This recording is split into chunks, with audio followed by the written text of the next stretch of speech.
20 metų kovoju su savo priklausomybė ir aš galiu labai sąžiningai ir atvirai pasakyti, kad aš dabar 100% susitaikiau su tuo, kad aš esu priklausomas. Nemaitinu save iliuzijom, kad aš kada nors galėsiu saikingai vartoti alkoholio. Tai yra liga. Ieškau to alkoholio ir tų narkotikų per sniegą, per lietų, per žemės drebėjimą, per viską. Jo, būtent.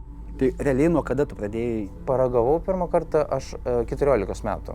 Bet aš kažkaip negalvojau, kad tai taps priklausomybė vėliau. Aš neplanavaugi tapti priklausomu. Aš tiesiog pagalvojau, kad man tiesiog mėgaujasi, tuo metu atrodo, kad mėgaujasi gyvenimo, o negalvoja apie ten padarinius, kurie bus vėliau, žinai. Didelės psichozės, pamenu, prasidėjo.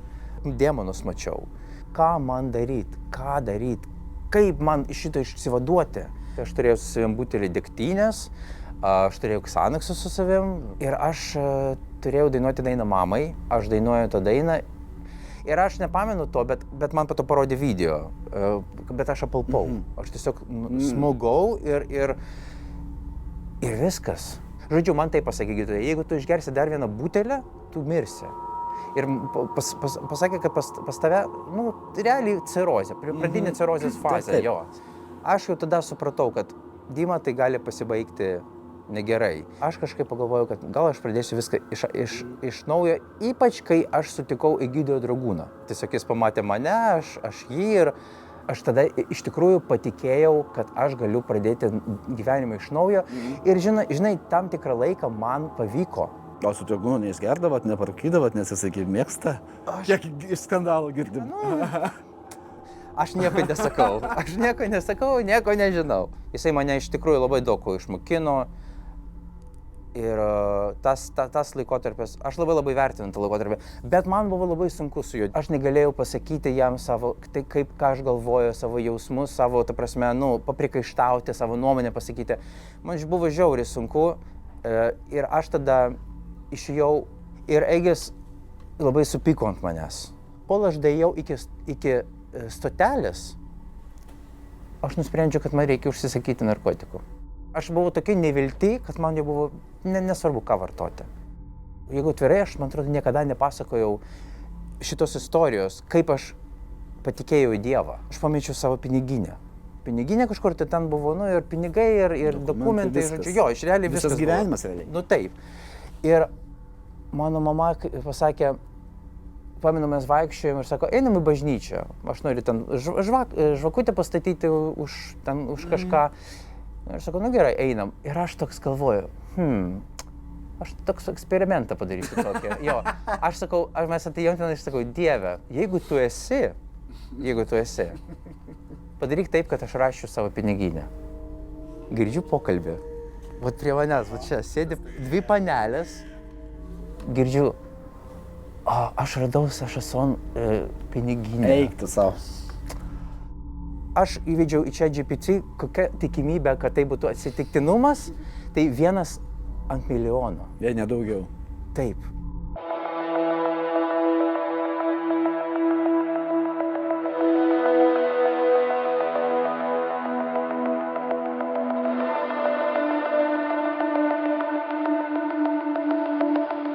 Sveiki, netoli gyvenimai vėl su jumis ir šalia manęs Dimas Šavrovas. Tavo gyvenimas tikrai aš šiek tiek permečiau, yra nuo balto iki juodo, nuo juodo iki balto.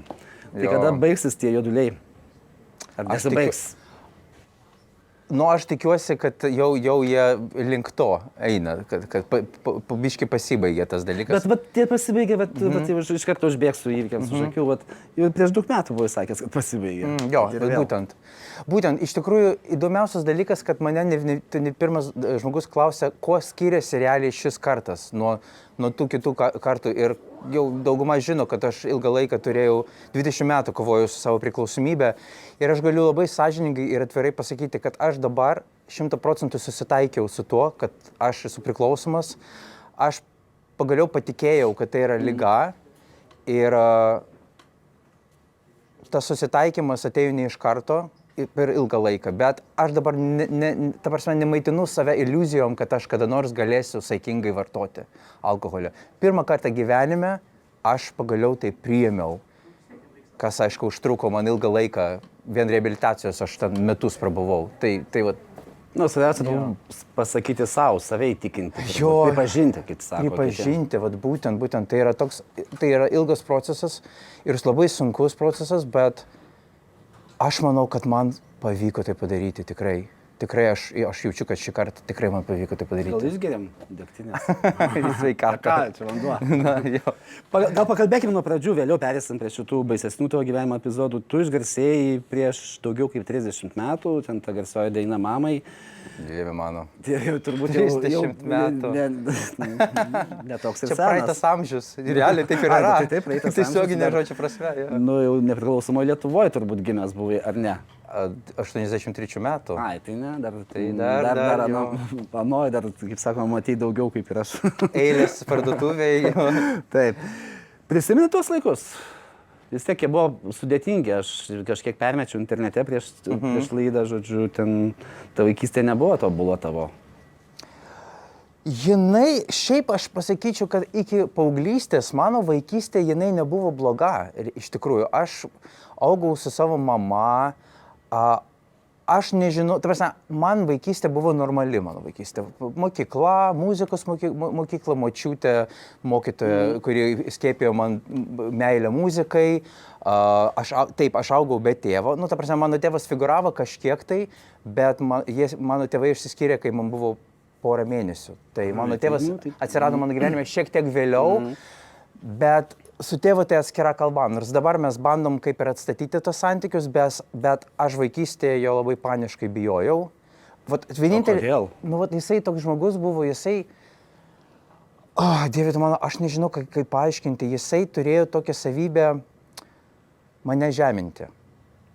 Žeminti ir... Net, jisai niekada manęs nereikia, bet jisai kažkaip mokėjo žodžiais įtikinti, kad aš esu ten durnas, nieko vertas ir visa kita. Tiesiog psichologiškai gniuždė tą visą. Jo. O ten ant žirnių neklubdė, ten tų visų su diržu. Ne, ir jisai nemušė. Jis vieną kartą mane, pamenu, su diržu gerai, taip pavarė, sakyčiau, buitiškai, bet ir aš, tai buvo antiek turbūt man, antiek pavarė jisai, kad aš net neprisimenu skausmo. Bet tai buvo vienintelis kartas gyvenime. Bet jis strigo. Jo, tas dalykas įstrigo. Ir aš pamenu, mano tėvas, jisai visada man sakė, kad jisai mane bandė įtikinti, kad aš neturiu teisės jausti emocijų. Ta prasme, elementariai, liūdesį, džiaugsmą, pyktį. Ta prasme, aš pamenu, kalbėjau su telefonu su savo... Čia buvo, kai Londone aš jau gyvenau su juo kartu, aš kalbėjau telefonu su viena savo klasioke, o aš toks emocionalus, aš muzikantas, menininkas, žodžiu, aš toks emocionalus, aš mėgstu, prasme, labai emociškai pasakoti, bet kaip ir dabar, ten rankos, masikuoju rankomis ir taip toliau. Ir jisai man rimtai priejo prie manęs ir sako, niekada gyvenime nedrįsk taip kalbėti, taip stovėti. Jo. Tai būtent, tu esi vyras, tu turi atitinkamai elgtis. Ir aš vėliau papasakosiu apie tą priklausomybę, bet aš žinau tik vieną dalyką, kad man antiek buvo nenormalu rodyti emocijas, kad aš pradėjau, kada mane aplankydavo liūdesys ar panašiai, man tai buvo nenormalu. Aš turėjau išgerti alkoholį, kad nejausti tai. Nu, tai priklausomybė pas mane pradėjo vystytis. Tai aš tą dalyką iš vaikystės prisimenu, tą tamsų dalyką su tėvu, tamsų tą periodą.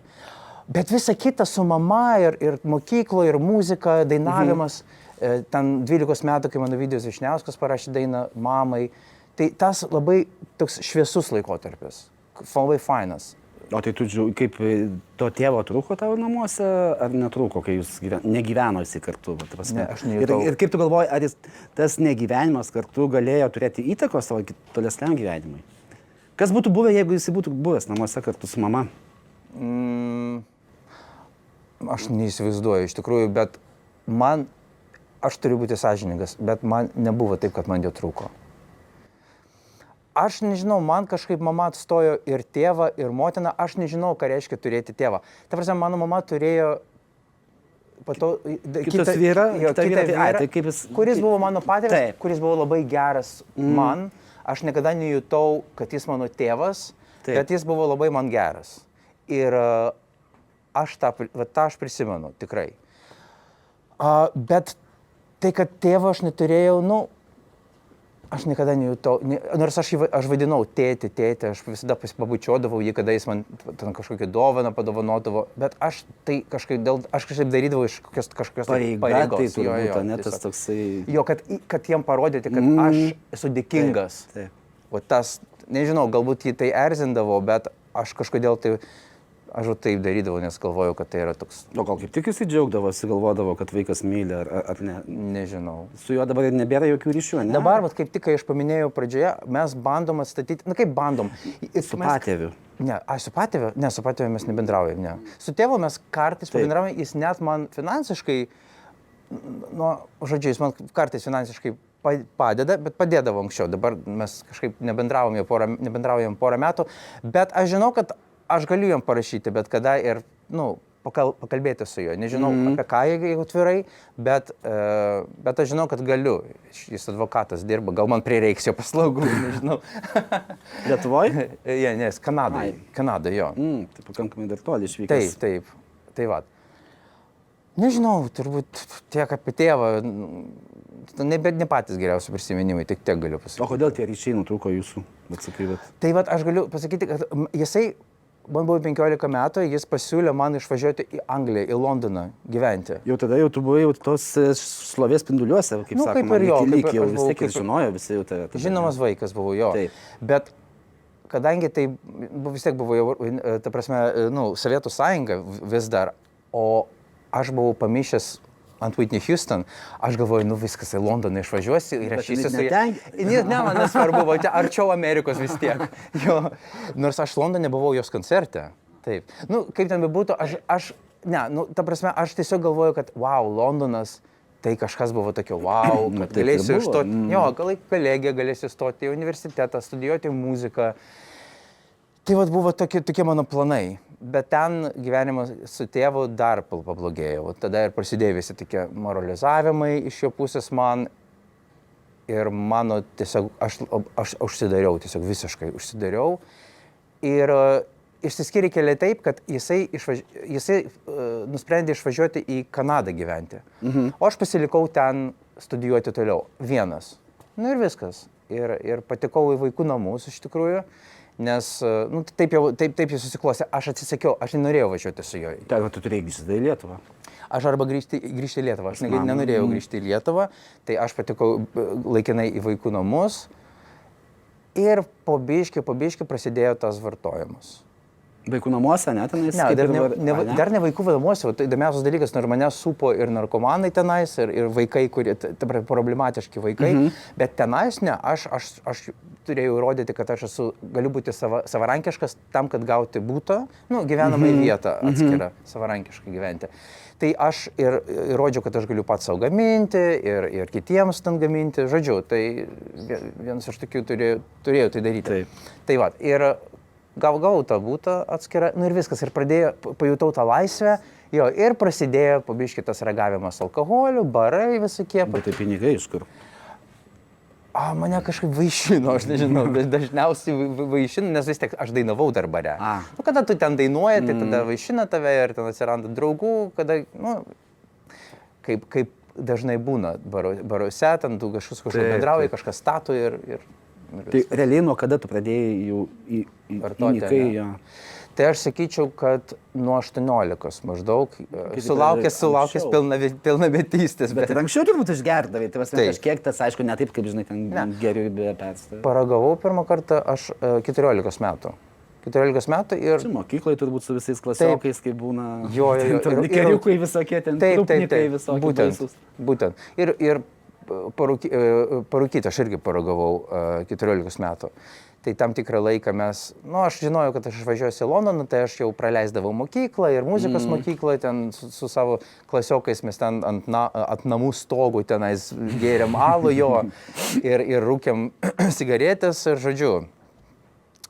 Tai va, ir įdomus dalykas, kad man tai asmeniškai patiko. Aš pažįstu žmonių, kurios neužkabino, nei rūkimas, nei alkoholis. 14 metų. O mane atvirkščiai, aš matyt jau tada, kaip vaikas, Na, aš pamenu, aš buvau toks pakankamai susikaustęs. Tai man tiesiog... Tai va, turbūt ir buvo tas išėjimas iš... Jo, būtent. Bet aš kažkaip negalvojau, kad tai taps priklausomybė vėliau. Aš neplanavaugi tapti priklausomu, aš tiesiog pagalvojau, kad, tiesiog mėgaujasi, tuo metu atrodo, kad mėgaujasi gyvenimo, o negalvoja apie ten padarinius, kurie bus vėliau, žinai, ten tipo, čia šiandien linksma, rytoj linksma, o kas ten, žinai, ne tas galvoja. Būtent, tik vėliau, kai aš jau pamačiau, kad prisidėjo tam tikras pasiekmes, aš jau tada supratau, kad Dima tai gali pasibaigti negerai. O tada tai jau buvo pasirinkimas. Aš žinau, kad buvo pasirinkimas daryti tai ar nedaryti, gerti ar negerti, vartoti ar nevartoti, bet aš vis dėlto pasirinkau vartoti, nes aš nežinojau, kaip kitaip gyventi su savo jausmais, su taip, kaip aš jaučiuosi, nes aš ilgą laiką labai man nepatikdavo. Jeigu atvirai, aš negalėjau savęs pakęsti, aš turėjau tokią neapykantą savo labai didelę. Man nepatikdavo, kaip aš atrodau, aš visada galvojau, kad aš ten negražus, aš visada galvojau, kad aš kažkoks tai, man nepatinkdavo mano kaip aš bendrauju, aš negalėjau į save žiūrėti iš šono, ta prasme, interviu savo negalėjau žiūrėti irgi. Ta prasme, labai daug tokių psichologinių dalykų. Čia gal tos traumos nuo tėvo, kuris tave bandė tave sakyti? Jo, dalinai aš tikrai, aš ta prasme, manau, kad tikrai tai yra, prisidėjo prie to.